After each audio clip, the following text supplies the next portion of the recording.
16 है कि सिद्ध कीजिए कि रूट 7 एक अपरिमेय संख्या है। तो माना रूट 7 एक परिमेय संख्या है, ये तो आपको एक तरीके से रटने ही होगा, ठीक है। हमें पॉइंट ध्यान रखना है इस टाइप किस तरीके से हम चल रहे हैं, बाकी मैं आपको यहाँ पर पूरा समझाने वाला हूँ।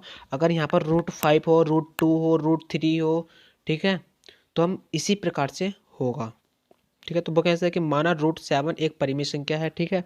तो हम इसे लिख सकते हैं कि root 7 is equal to p upon q, जहाँ पी क्यू सहभाज्य संख्या है तथा पूर्णांक संख्या है और q is not equal to 0, यानी कि सहभाज्य यानी कि जो इन दोनों का एचसीएफ है वो कितना आना चाहिए 1, ठीक है। उभयनिष्ठ गुणनखंड 1 होने चाहिए, ठीक है इसमें।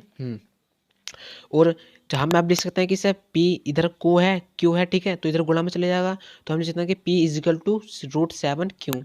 अब दोनों पक्षों का वर्ग करने पर, दोनों पक्षों का क्या किया हमने वर्ग, अब वर्ग करेंगे तो P का स्क्वायर हो जाएगा और रूट 7 Q का होल स्क्वायर लगेगा, तो यानी कि P square is equal to root 7 का वर्ग करेंगे तो 7 हो जाएगा, Q का स्क्वायर यहाँ पर Q। अब हम 7 इधर गुणा में, इधर गया डिवाइड में, तो P स्क्वायर गुणा डिवाइड 7 आ जाएगा। तो अब हम इसे क्या कर सकते हैं कि चूंकि पी स्क्वायर 7 से डिवाइड है, ठीक है, तो इसके अकॉर्डिंग तो हमारे क्या है पी स्क्वायर जो है 7 से डिवाइड हो रहा है, ठीक है।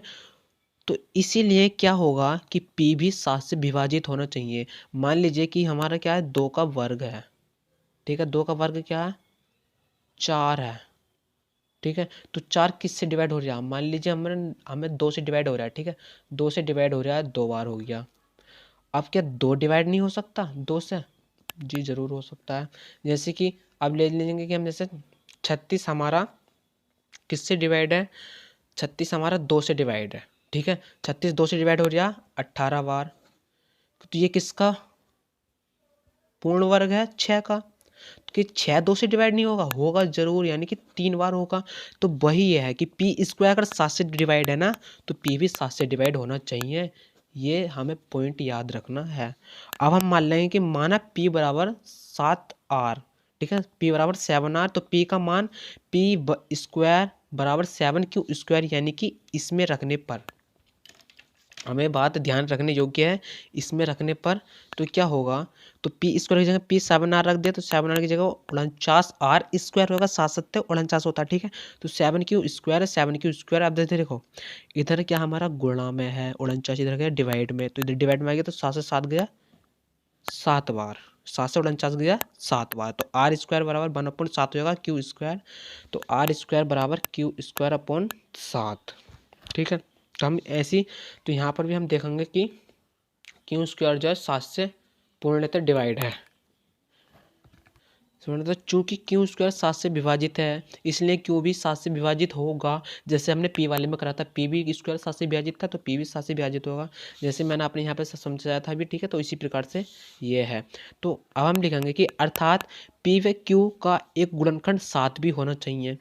जब भैया कि पी 7 से डिवाइड है, क्यू भी 7 से डिवाइड है, तो 7 तो गुणनखंड होना चाहिए इनका, ठीक है, होना चाहिए जरूर। तो जिनके, ठीक है, ऐसे होना चाहिए 7 गुणनखंड होना चाहिए, परंतु हमने माना था कि पी क्यू सहभाज्य संख्या है जिनका एचसीएफ केवल 1 होना चाहिए, जिनका एचसीएफ क्या होना चाहिए केवल 1 होना चाहिए। तो लेकिन यहाँ पर क्या आया भैया 7 भी आ रहा, उभयनिष्ठ तो दोनों में क्या आ रहा 7 आ रहा, यानी पी का गुणनखंड मान लें 7 है और क्यू बस 7 है, तो ये क्या हमारा उभयनिष्ठ आ रहा है, यानी कि उभयनिष्ठ गुणनखंड आ गया, यानी कि इसका एचसीएफ क्या होना चाहिए 7 होना चाहिए, लेकिन यहाँ पर एचसीएफ हम माना था हमने कि 1, यानी कि 1 होना चाहिए। तो यह हमारी विरोधाभास कल्पना है, यानी विरोधाभास हमारी त्रुटिपूर्ण कल्पना है के कारण हुआ है कि रूट 5 एक परिमेय संख्या है, अतः रूट 5 एक अपरिमेय संख्या है, ठीक है। तो आप समझ गए होंगे।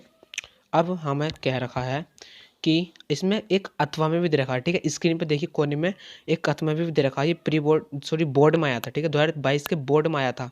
तो यदि 261 तथा 1067 का एचसीएफ इतना है यानी 97 है, तो इनका एलसीएम ज्ञात कीजिए। तो सूत्र क्या होता है, सिर्फ हमें सबसे इंपॉर्टेंट बात सूत्र ध्यान रखना होगा, सूत्र ध्यान रखना होगा, मतलब क्या पहली संख्या गुणा दूसरी संख्या बराबर एलसीएम गुणा एचसीएफ। अगर इस प्रकार से कोई सा भी आएगा तो आप कर सकते हैं 100%, ठीक है, तो आप कर सकते हैं 100% कर सकते हैं इस सवाल को।